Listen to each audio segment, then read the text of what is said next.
अगर आप एक ब्लड प्रेशर का मरीज है तो ये वीडियो आपके लिए, खास करके आपके लिए है। और अगर आप ब्लड प्रेशर का मरीज नहीं हैं लेकिन आपका उम्र 30 प्लस, 40 प्लस या उससे भी ज़्यादा 50, 60 प्लस है तो ये वीडियो आपके लिए एक सावधान वाणी है।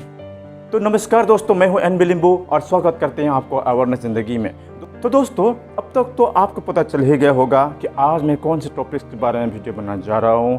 तो कृपया इस वीडियो को अंत तक जरूर देखें और मुझे पूरा उम्मीद है कि आप भी अपने कर्तव्यों से नहीं हटेंगे, यानी कि आप सब्सक्राइब, लाइक, कमेंट और शेयर करके मेरा मनोबल बढ़ाएंगे और दूसरे लोगों को भी ये जानकारी बांटने में मदद करेंगे।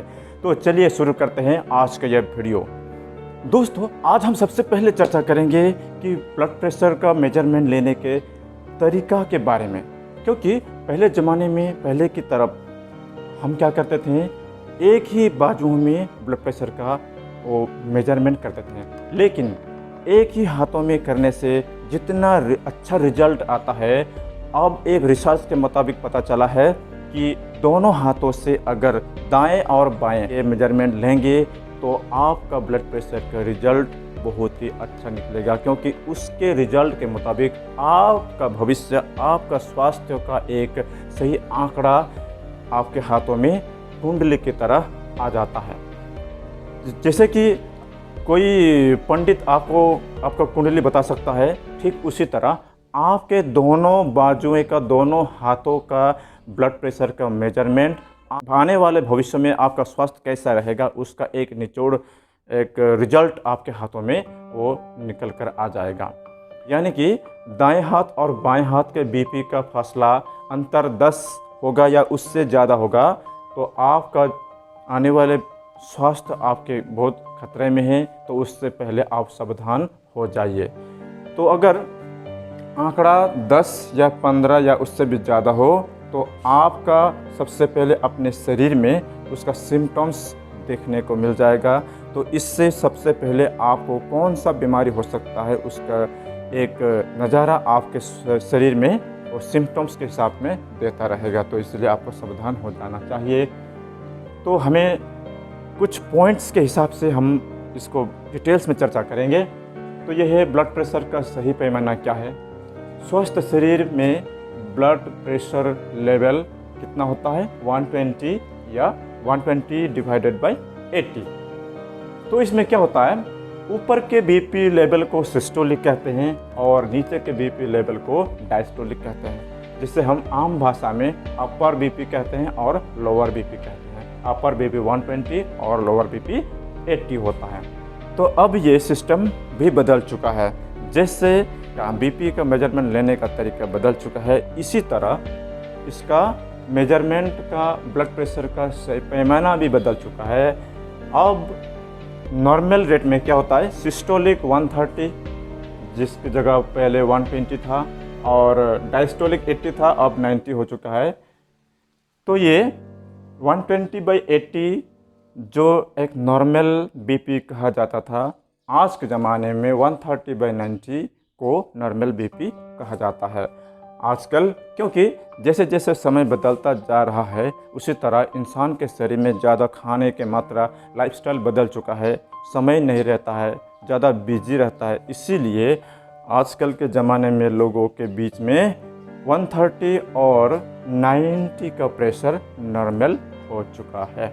और अगर आपका डायस्टोलिक 140 प्लस और सिस्टोलिक 90 प्लस हो चुका है, अगर दोनों हाथों को मापने के बाद में अगर रियल रिजल्ट निकलता है तो आप हाइपरटेंशन में भोग रहे हैं। अपने स्वास्थ्य के प्रति जागरूक होना बहुत ही ज़रूरी है। तो ये आंकड़ा आपने देख लिया, इसके लिए हमें कुछ अपने आप में बदलाव लाना होगा।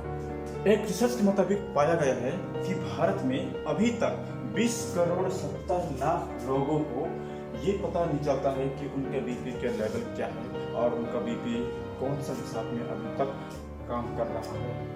केवल 24% पीपल को, 24% लोगों को ही ये पता होता है कि उनके बीपी का लेवल क्या है। और यानी कि साथ में से केवल एक ही लोग ऐसे होते हैं जो अपने बीपी लेवल के हिसाब से वो मेंटेन कर रहे होते हैं और मेडिसिन लेते रहे होते हैं, क्योंकि उनके बीच में ये अवेयरनेस नहीं रहता, यानी कि जागरूक नहीं रहता है, अभी तक भी नहीं है कि उनको क्या करना चाहिए, क्या हो रहा है और आने वाले दिन में कौन से ऐसे बदलाव हो रहा है, उनको ये पता ही नहीं है। तो हम इतने तक हमने चर्चा किया कि ये बीपी लेवल क्या था, क्या है और क्या हो रहा है। तो हम थोड़ी सी बात करेंगे कि हमने क्या क्या चर्चा किया। सबसे पहले तो हमें 2 हैंड मेजरमेंट लेना चाहिए, दोनों हाथों को मेजरमेंट लेना चाहिए जब भी आप बीपी का मेजर लेते हैं। लेफ्ट और राइट, दाएं और बाएं दोनों हाथों को आप बीपी का मेजरमेंट लेना चाहिए। अगर उसमें से डिफरेंस अगर 10+1 तो आपका सिम्टम्स बहुत खतरा हो सकता है, क्योंकि आपको हार्ट अटैक, स्ट्रोक वगैरह होना स्वाभाविक हो सकता है। तो अगर 15+ इसका डिफरेंस हो गया तो ये बहुत जल्द आपको इन्वेस्टिगेशन करना जरूरी होता है और ट्रीटमेंट देना अत्यंत जरूरी होता है। तो इसलिए आपको जल्द से जल्द आपको ट्रीटमेंट लेना चाहिए। तो ये क्यों हो रहा है?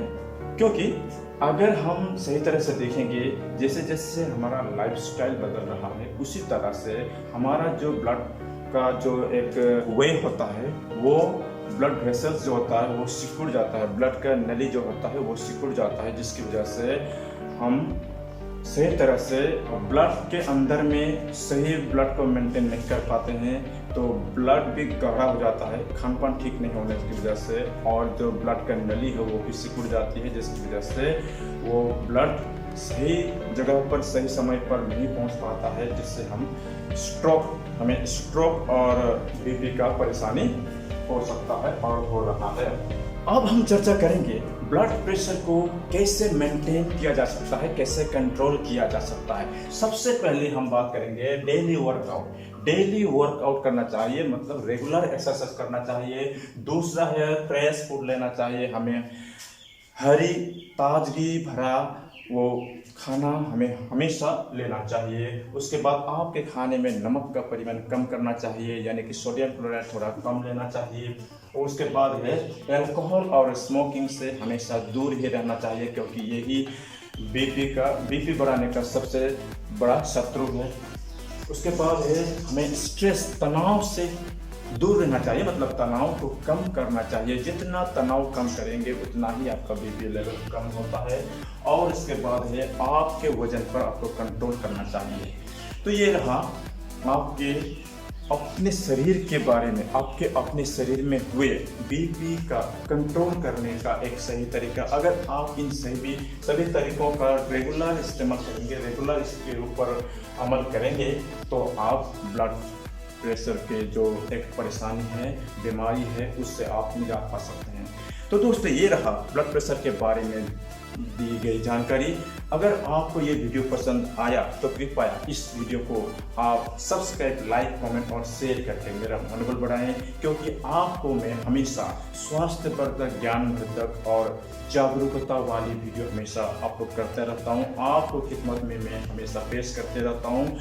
तो चलिए आज के लिए इतने ही। अगले वीडियो में ऐसे ही मजेदार और इंटरेस्टिंग टॉपिक्स के साथ फिर मिलेंगे। तब तक हंसते रहिए और मुस्कुराते रहिए। Wish you all the best. जय हिंद।